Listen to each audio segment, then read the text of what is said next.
जय श्री राधे श्रीमद् भागवत महापुराण नवम स्कंद अथ पंचदशो अध्याय ऋषिक जमदग्नि और परशुराम जी का चरित्र। श्री सुखदेव जी कहते हैं परीक्षित, उर्वशी के गर्भ से पूर्वा के 6 पुत्र हुए। आयु, श्रुतायु, शतायु, रय, विजय और जया। श्रुतायु का पुत्र था वसुमान, शतायु का श्रुतंजय, रय का एक और जय का अमित, विजय का भीम, भीम का कांचन, कांचन का होत्र और होत्र पुत्र था जहु, होत्र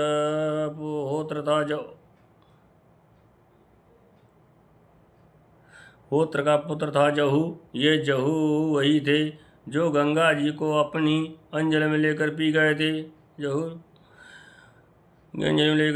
थे। जहु का पुत्र था पुरु, पुरु का बालक और बालका अजक, पुरु का बलाक और बलाका का अजक, अजक का कुश तथा कुश के 4 पुत्र थे, कुशाम्ब, तनय, बसु और कुशानव। इनसे कुशाम्ब के पुत्र गाध हुए। परीक्षित गाधी कन्या का नाम था सत्यवती।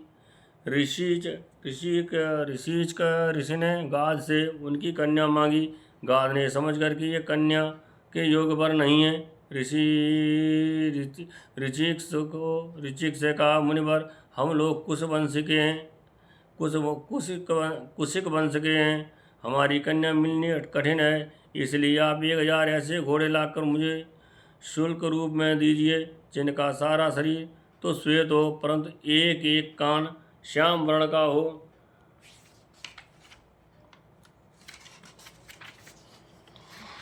जब गाध ने ये बात कही तब ऋषि मुनि उनका आशय समझ गए और वरुण के पास जाकर वैसे ही घोड़े ले आए तथा उन्हें देकर सुंदरी सत्यवती से विवाह कर लिया।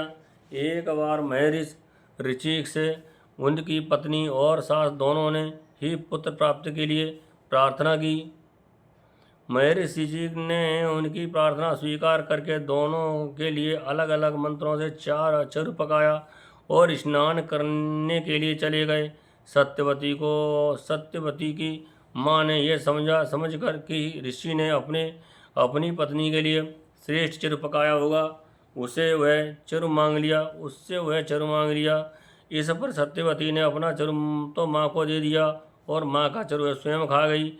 जब ऋषिक मुनि को इस बात का पता चला तब उन्होंने अपनी पत्नी सत्यवती से कहा कि तुमने बड़ा अनर्थ कर डाला। अब तुम्हारा पुत्र तो लोगों को दंड देने वाला घोर प्रकृति का होगा और तुम्हारा भाई होगा एक श्रेष्ठ ब्रह्मवेत्ता।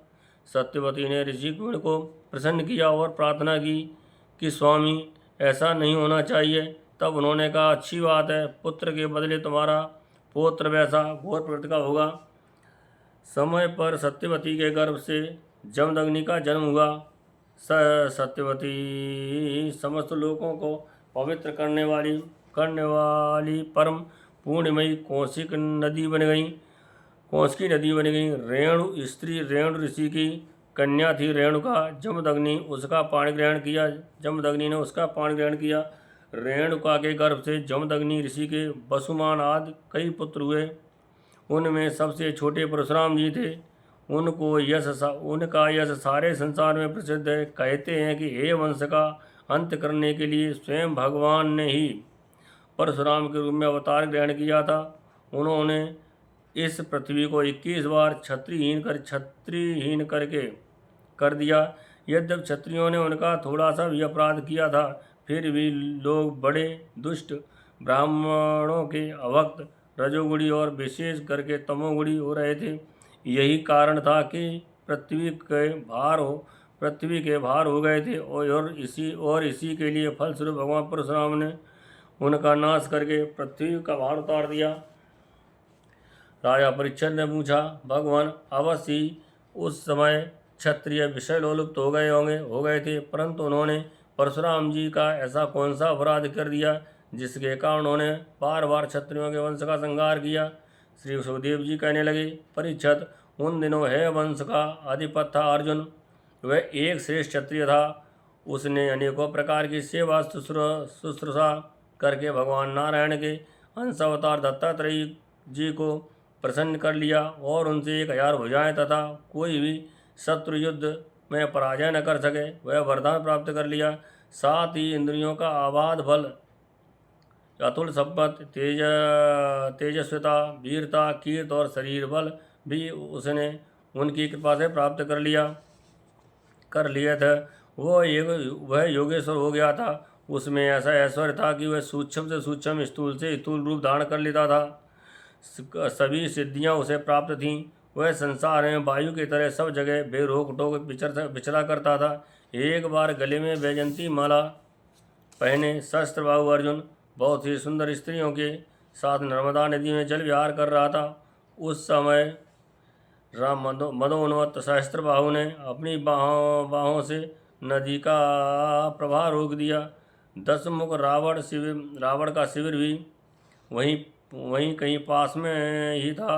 नदी की धारा उल्टी बहने लगी, जिसके साथ उसका शिविर डूबने लगा। रावण अपने को बहुत बड़ा वीर तो मानता ही था, इसलिए सहस्त्र अर्जुन का यह पराक्रम उसे सहन नहीं हुआ। जब रावण सहस्त्रबाहु अर्जुन के पास जाकर बुरा भला कहने लगा, तब उसने स्त्रियों के सामने ही खेल खेल में रावण को पकड़ लिया और अपनी राजधानी महिष्मती ले जाकर बंदर के समान कैद कर लिया। पीछे पुलस्त जी के कहने पर सहस्त्रबाहु ने रावण को छोड़ दिया। एक दिन सहस्त्रबाहु अर्जुन शिकार खेलने के लिए बड़े घोर जंगल में निकल गया। देव बस हुए जमदग्नि के उनके आश्रम पर जा पहुंचा। परम तपस्वी जमदग्नि मुनि के आश्रम में कामधेनु रहती थी। उसके प्रताप से उन्होंने सेना, मंत्री और वाहनों के साथ हे या अधिपति का खूब स्वागत सत्कार किया। फिर हे अधिपति ने देखा कि जमदग्नि मुनि का ऐश्वर्य तो मुझसे भी बड़ा चढ़ा है, इसलिए उसने उनके स्वागत सत्कार को कुछ भी आदर न देकर कामधेनु को ही ले लेना चाहा। उसने अभिमानवश जमदग्नि मुनि से मांगा भी नहीं। अपने सेवकों को आज्ञा दी कि कामधेनु को छीन ले चलो। उसकी आज्ञा से उसके सेवक बछड़े सहित उसकी आज्ञा से उसके सेवक बछड़े के साथ बाँ डकराती हुई कामधेनु को बलपूर्वक महिष्मतीपुरी ले गए। जब वे सब चले गए तो परशुराम जी आश्रम पर आए और उसकी दुष्टता का वृतांत सुनकर चोट खाए हुए सांप की तरह क्रोध से तिलमिला उठे। वे अपना भयंकर फरसा तरकस ढाल एवं धनुष लेकर बड़े वेग से उसके पीछे दौड़े, जैसे कोई किसी से न दबाने वाला सिंह हाथी पर टूट पड़े। सहस्त्रबाहु अर्जुन अभी अपने नगर में प्रवेश कर ही रहा था कि उसने देखा परशुराम जी महाराज बड़े वेग से उसकी ओर झपटे आ रहे हैं। उनकी बड़ी विलक्षण झांकी थी। वे हाथ में धनुष बाण और फरसा लिए हुए थे, शरीर पर काला मृग चर्म धारण किए हुए थे और उनकी जटाएं सूर्य की किरणों के समान चमक रही थी। उन्हें देखते ही उसने गदा, खड़ग, बाण, रिष्ट, शतघनी और शक्ति आदि आयुधों से सुसज्जित एवं हाथी, घोड़े, रथ तथा पादातियों से युक्त अत्यंत भयंकर सहस्त्र 17 अक्षौणी सेना भेजी। भगवान परशुराम ने बात ही बात में अकेले ही उस सारी सेना को नष्ट कर दिया। भगवान परशुराम जी की गति मन और वायु के समान थी। बस वे शत्रु की सेना काटते ही जा रहे थे। जहाँ जहाँ वे अपने फरसे का प्रहार करते वहाँ सारथी और वाहन साथ थे। 7 बड़े बड़े वीरों की बाहें, जांघें और कंधे कटकट पृथ्वी पर गिरते जाते थे।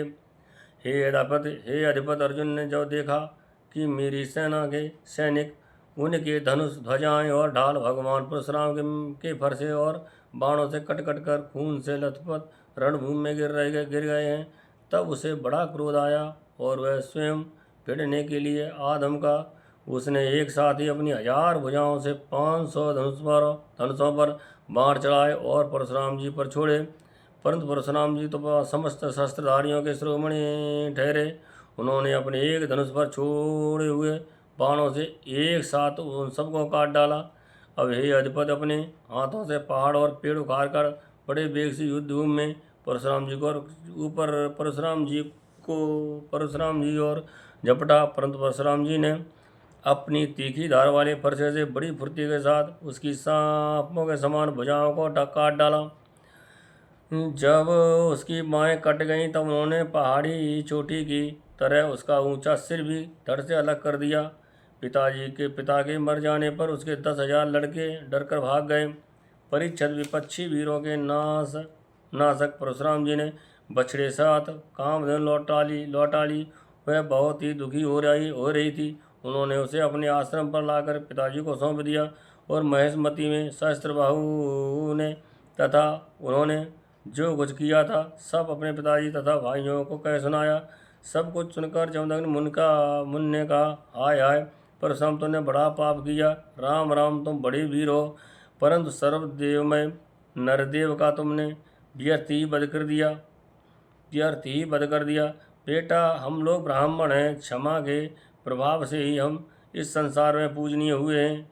और तो क्या, सबके दादा ब्रह्मा जी भी क्षमा के बल से ही ब्रह्म पद को प्राप्त हुए।